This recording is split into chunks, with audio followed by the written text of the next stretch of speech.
呢啲都係一睇就知霉晒㗎。咁順便解答埋頭先有位朋友就講開啦，我啱啱就係、咁我而家諗住補呢嚿木落喺度嘅時候呢，咁我就放咗嚿木喺度，跟住呢，我就喺度模擬一次啦，因為我本身應該係界斜嘅，咁我界完斜之後，咁我就喺度畫個位啦，跟住我喺度鑿完之後呢，個厚度呢就慢慢一路鑿嘅時候一路放落去咁就放膠係咁做嘅啫。或者你可以鑿咗出嚟，用個紙樣嚟出紙樣。頭先我睇過啦。咁我而家處理咗呢一壇嘢先，呢個都幾睇下成件換好啊，定係換部分？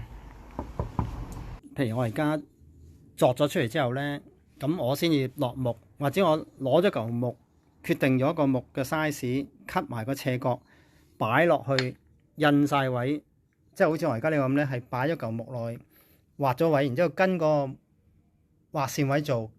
成個綁落又得嘅，咁但係唔係喎？我咁樣先，咁應該係點呢？嗱，如果我咁樣先呢，其實呢，我就會出紙樣嘅，我就要放張紙落去啦。